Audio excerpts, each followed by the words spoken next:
My daughter is joining the company, so I need you to resign. Today is your last day." On the morning of the 20th, the president suddenly told me I was fired. I was shocked and didn't know what to say. The 20th was the day we paid our suppliers. Some payments were made through bank transfers for longtime suppliers, but I also made direct payments and visited them as a courtesy. "You look like you can go home right away. I'll give you the day off, just for you, so leave quickly," the president said. He pushed me out of the office, and the door shut with a snap right in front of my face. I didn't even know where to start to argue. My name is Emily. I joined this family-owned paving company right after high school and worked as a clerical worker for 10 years.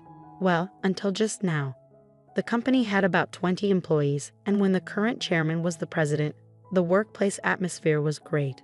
It was an easy place to work. The chairman, now retired, used to work closely with the younger employees, and his wife, Catherine, would come in every day to help with various tasks until he was hospitalized. Their daughter Kelly was skilled in both field and office work. Her husband was the site manager and was trusted by the on-site employees. Even though they were the founding family, they never acted superior or looked down on the employees. It would have been wonderful if this enjoyable and smooth-running company life had continued, but unfortunately, reality wasn't so kind. At the end of last year, the chairman was diagnosed with cancer during the company's group medical examination. He decided to retire as president and appointed Kelly's husband, the site manager, as the next president. Both the employees and I unanimously agreed. We all thought the chairman should focus on his treatment and wished for his long life. However, suddenly, the chairman's eldest son, Tom, appeared with his family. I didn't know where he heard the news from. It turns out the chairman had another child besides Kelly. Tom had been disowned about 30 years ago, and I didn't know about it at all. According to the senior employees, Tom was a troublemaker in his youth and often had run-ins with the police. Whenever he caused problems, the chairman and Catherine would go and apologize. After dropping out of high school, he got involved in multi-level marketing and fraudulent activities, which finally led the chairman to disown him. Despite being out of touch for a long time, Tom suddenly appeared one day, pleading with his father, "Dad, I've realized my mistakes. Please forgive me." I was shocked to witness this in our small company, where the president's office and clerical room were one and the same. Tom expressed a desire to reconcile and work in the company, but his past made it hard to believe his sincerity after being disowned. "I apologize to everyone, but I ask you to give Tom another chance," the chairman said, pleading with everyone present. Kelly and the senior employees knew about Tom's troubled history and couldn't fully celebrate, but they couldn't refuse the chairman's heartfelt request either. So Tom and his family moved into the annex of the chairman's house, with Tom becoming an employee and his wife taking on household duties. I saw their daughter only once when she visited the company. She seemed to be a college student. The chairman believed Tom had changed for the better after facing hardships in life. Catherine was overjoyed that Tom had returned with his family, talking about rebuilding the company together. However, soon after, a problem emerged. Tom insisted on something. "I'm the eldest son, so I should be the next president," declared Tom, straining his relationship with Kelly and the site manager. Despite pretending to work diligently in front of the chairman, Tom actually did very little. He frequently made demeaning remarks like, "Physical labor is for the workers, and you're all just worker ants, work silently." Naturally, his behavior quickly made him unpopular with everyone. Some of the younger employees even went directly to the chairman, saying, "I can't work under these conditions." However, both the chairman and Catherine pleaded with everyone, saying, "We will talk to Tom about this. Please try to see the bigger picture." Then, due to stress or other reasons, the chairman's cancer suddenly worsened and he was hospitalized 3 months ago. Tom declared, "I am the president." Despite employees advising the chairman and Catherine to stick with their original plan of appointing the site manager as president, they ultimately chose Tom, their biological son, over their daughter's husband. This decision sparked grumbling among some employees, who felt the chairman and Catherine were biased by parental love or losing their sharpness with age. The once harmonious company atmosphere turned tense and uncomfortable. As tensions grew, Kelly and the site manager began working behind the scenes to manage the company. This left me alone handling all administrative tasks, whereas before Catherine, Kelly, and I shared the workload. Now, I regularly work overtime, sometimes leaving so late that the date changes before I head home. Meanwhile, Tom seems to view administrative duties as effortless, spending his days at hostess bars, betting on horses, or gambling. My relationship with the president took a serious downturn over an expense issue. He had been using the company's credit card for personal dining and entertainment expenses, and I had been overlooking it to some extent. However, this time, the expense crossed a line. With apprehension, I handed the receipt back to him. "I can't approve this expense," I told him. "What? Why not?" he demanded. "This is for your wife's corrective underwear. It's not related to business, so it can't be expensed." As expected, the president's face flushed with anger. "Don't challenge me. She's the president's wife. It's natural for her to dress well. This is a valid expense." "No, that's not how it works. Your wife's underwear can't be considered a business expense." I stammered, struggling to comprehend how the president could justify a $4,000 expense for his wife's corrective underwear. His next suggestion left me even more bewildered. "Then let's turn selling corrective underwear into our new business venture. We'll categorize it as inventory so it counts as an expense." The president seemed pleased with his idea, but I was at a loss for words. "We're a paving company," I managed to say. "So what? We can threaten clients that if they don't buy from us, we'll cancel their contracts. Everyone will buy. It's easy money, $2,000 for one, $4,000 for a set." The president chuckled loudly, but I felt horrified. "That's absolutely unacceptable. It will damage our credibility." I snapped at him in anger. From that moment on, I became the target of the president's disdain. Day after day, I endured constant berating from him. The situation became so difficult that I considered quitting many times. However, I continued to endure and work, driven by my loyalty to the chairman who had always supported me and my concern for the team who would struggle if I left. The truth was, I couldn't afford to lose my job suddenly either. I decided to tough it out until the right moment to move on. But then, unexpectedly, I was fired. If I quit abruptly now, it will cause problems for our clients, I thought to myself. Taking a deep breath, I gathered my courage and confronted the president. "I can't do this. I can't just leave without proper notice and handover. Even your daughter wouldn't be able to handle the workload. Besides, today is the day we need to handle payments," I said in one breath, fully expecting the president to erupt in anger. As expected, the president's face turned red with anger. "Shut up. I told you to resign because my daughter is joining the company. Today is your last day. As for the payment, let them wait until they come to collect it. There's no need to pay them up front." "Excuse me, isn't it normal to pay for something once you buy it?" I was shocked and explained it patiently, as if talking to a child. But the president responded with something so unreasonable that I couldn't believe he was being rational. "If that's the case, just threaten to switch suppliers. Tell them we won't make the payment this time, so they should give it to us for free." "What? That's not something we can do, is it?" I was so stunned that I couldn't find the right words to respond. "You're completely useless. My daughter has a college degree. She can handle office work easily. As family, she won't question my expenses like you do. You're all talk and no action. We don't need someone like you in our company. Leave now," the president sneered.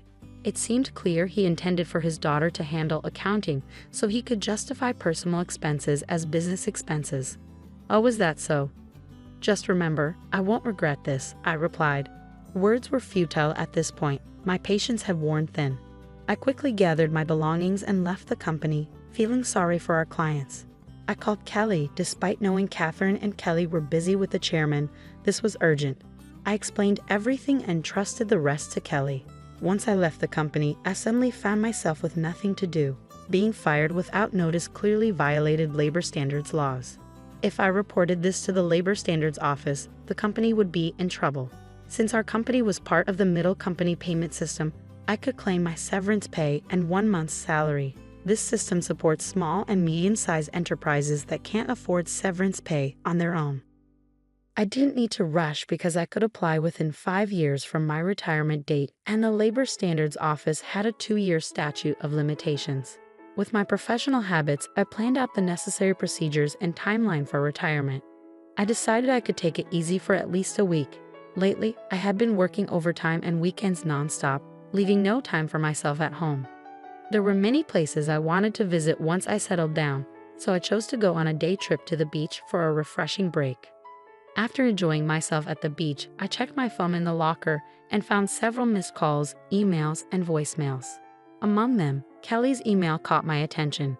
It said, "The payment process went smoothly. Everything is in order." I felt relieved. Despite the abruptness of my dismissal by the president, I couldn't shake the guilt of leaving my job in anger. Next, I listened to the voicemail from the company. It was the panicked voice of the president saying, "Hey, what's going on? They're saying I'm not the real president. Did you know about this? Explain yourself."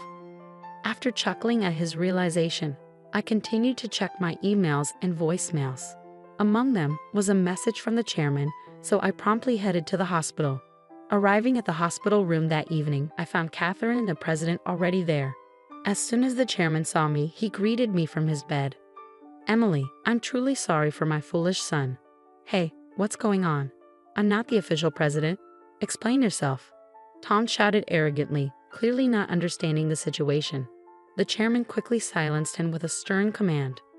"Quiet down." It turned out that right after I had called Kelly, she promptly informed the chairman and Catherine. Upon receiving the news, the chairman immediately contacted Tom, who was acting as president, and asked, "Do you really not know anything? So what's the truth?" I calmly explained to the president, who was still shouting in confusion. "Essentially, Tom, you didn't have any legal authority.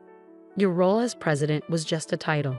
It might seem confusing, but in business terms, president is a position within the company and doesn't hold legal standing like a representative director does.